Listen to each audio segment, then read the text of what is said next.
Hey family, what's good? What's going on today? Hope everyone is doing well. This is Coach Cookie, your life and relationship coach. If this is your first time listening in, thank you so much for joining me today. If you like what you hear, please give the podcast a like, comment, and don't forget to share with your family and friends. To all my regular listeners out there, welcome back, and I want you to know that you're greatly appreciated. Here at Rising Higher, I'm going to give you some snippets for success to not only help you to survive, but to help you thrive. Now, today's episode, I'm going to be talking about what happens to the narcissist when the scapegoat leaves the narcissist. But before we do that, let's talk about the high points from last week's episode called The Red Flags Associated with Narcissistic Abuse. Now, in this episode, I took out some time to talk about some red flags to look out for if you thought you may be in a narcissistic relationship. And then the focus of the conversation changed to help those people who may be thinking about getting back in a relationship or getting back into finding a friend on the dating scene, what red flags to look for. Okay, so based on whatever your situation may be, I provided my listeners with some in your face, like red flags that will help you to decide if you feel like you're in a relationship with a narcissist, to keep you from getting back into that abusive narcissistic merry-go-round relationship that you've been riding on for years, right? If this sounds like something that you want to learn more about, check out the entire episode. Again, it's called The Red Flags Associated with Narcissistic Abuse. I want all my listeners out there to focus on the future that is ahead for you and recognize that there are some people in your life that God does not want you to allow to continue to be with in your future. Believe it or not, God is always communicating with his children and speaking to you. Many people may hear the voice of the Lord speaking to you, but most of the times you ignore it and refuse the instructions of the Lord. So there you are.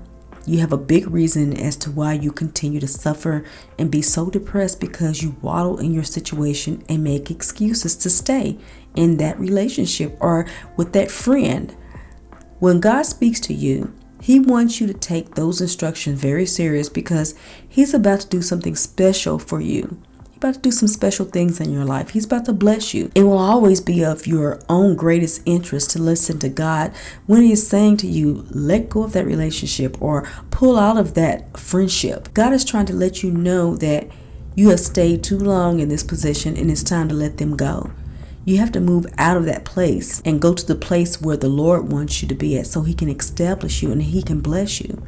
Now, some of the most difficult cases may come as sacrifice for you to be blessed, but this is really necessary for you to walk in the new space or that new place before the doors of blessings as well as favor that you've been waiting for, that you've been praying for. You got to do that before God will bless you, before he's going to open that door. So you must learn to understand the way of the Lord in your life. Now, for some people, this is going to be a struggle, because if you are so far gone spiritually that you may not be in tune and be actually aware of when God may be actually speaking to you, or if he is trying to get your attention when he speaks to you.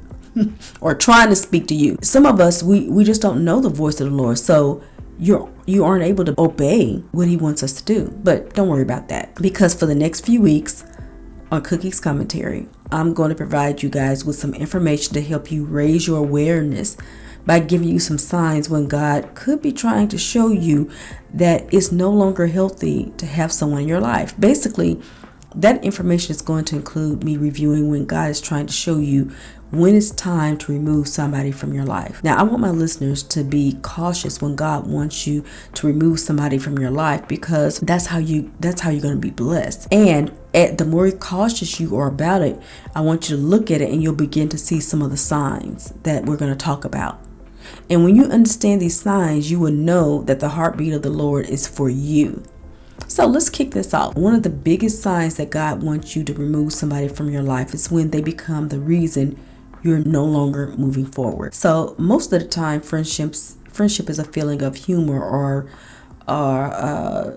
pleasure or having a good time, excitement. But whenever it gets to the point where you are losing yourself and you're not moving forward the way you should be, it's time to step back, evaluate that situation, look at what's going on, and question if it's time for that person to be out of your life. You should know that your relationship as well as your friendship with these people has expired and you need to move on without them in your life. This is going to be important because the new level of people that God wants to lift you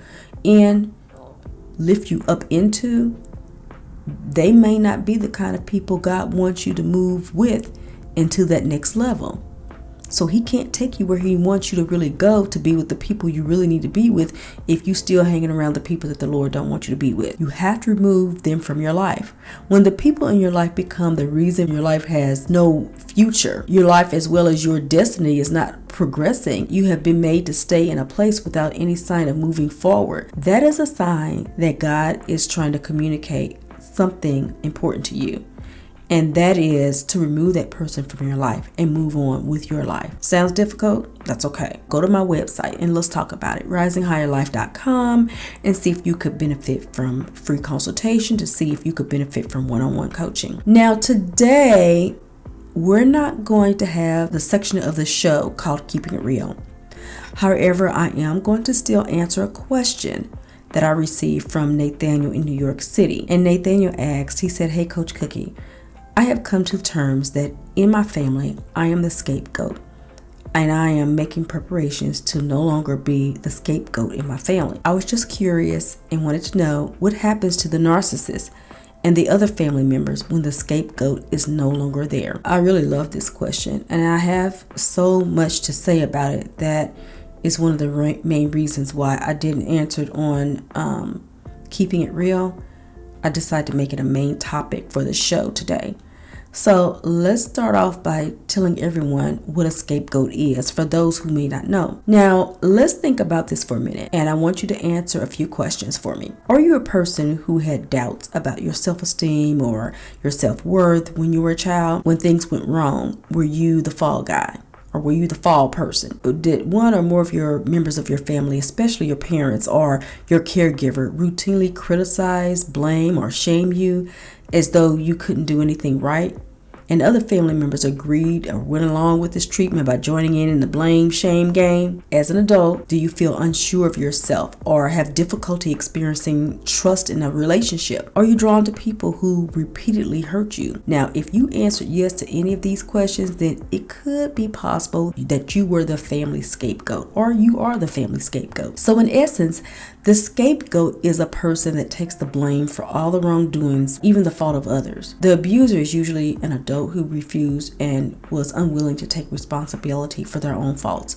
So they needed someone to put their shame and guilt on, and that person is known as a scapegoat. For a scapegoat, it's like someone has their foot on your neck and they won't let up. And it's going on consistently and constantly. Growing up in a family as a scapegoat is not easy because it often leaves emotional scars on the victim. Let me give you some ideas of what it's like to be a scapegoat. You can come up with your own conclusion to determine if you were the scapegoat in your family. The scapegoat was told that they were supposed to be able to make changes every day in their lives. For example, how come you can't be like your brother or your sister, or some other crazy demand that the abuser knows that the child wouldn't be able to accomplish, but made these types of demands daily. Again, the abuser knew the child wouldn't be able to do or to change any of them. So when they didn't change the way they wanted them to change or become what they wanted them to become, the blame was placed on the scapegoat when something went wrong. The dysfunctional family members refused to listen to your reasoning because they knew it would destroy their illusion. They knew that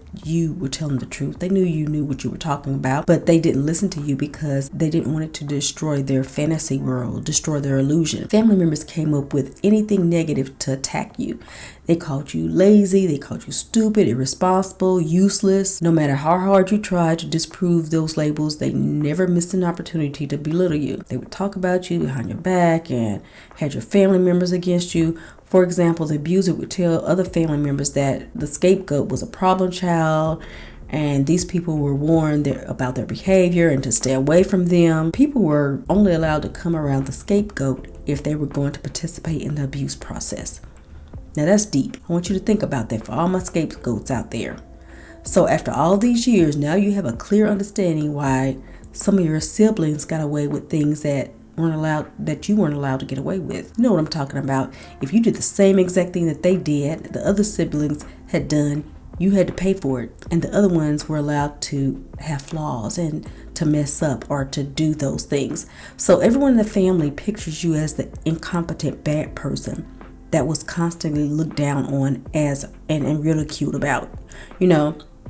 So as a result, you were isolated. No one wanted to be around you. Well, they didn't want to be around you because they were told,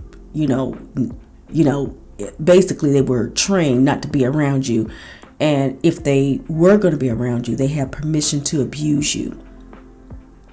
A lot of times the abuser is threatened by anyone who may interfere, that may speak up on the scapegoat's behalf. If the victim finds a friend or a family member that supports them or makes them smile and feel good about themselves and want to have, take them out and be their friend, that person is immediately taken out of the scapegoat's life, and the scapegoat will be put back in their place and told, we're not having that. And I know a lot of you guys can relate to that. So now that you look back and you think about it now, why you were told who could be your friend and who could not be your friend. This went all the way on through high school and went all the way on through college, where you go, where you could go, where you couldn't go.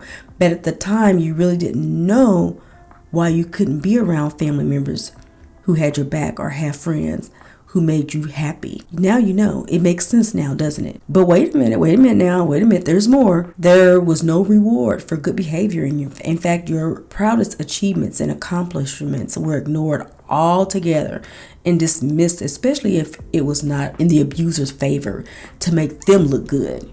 If it made them look good, okay, it was okay.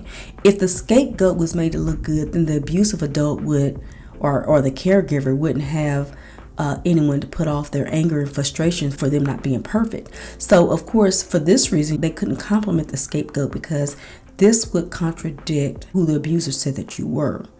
And it would contradict their position of the scapegoat being a terrible person or being flawed. So we can't do that. We cannot give you any compliments. We can't say how great you were, how you did with your great accomplishments. And this is really bad because even as an adult, you become very successful in your career and above and beyond most of your siblings in your family by far, but they still minimize or rejected and dismissed your achievements.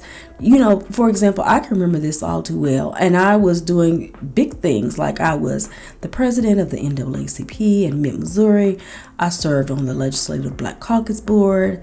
I was a high school teacher, and I was an independent contractor as an investigator and an independent contractor for Department of Mental Health. I mean, I did a lot of inspiring things when I was young, and my mother or the abusive adults or the abusive caregivers in my life never acknowledged or thought of anything that I had done. Like, it was just nothing. It was just like, oh, okay, whatever. If I had a special event at one of those functions, they never would come. They never came. And actually they teach the siblings to follow suit by not informing them of any of my accomplishments, so they wouldn't come.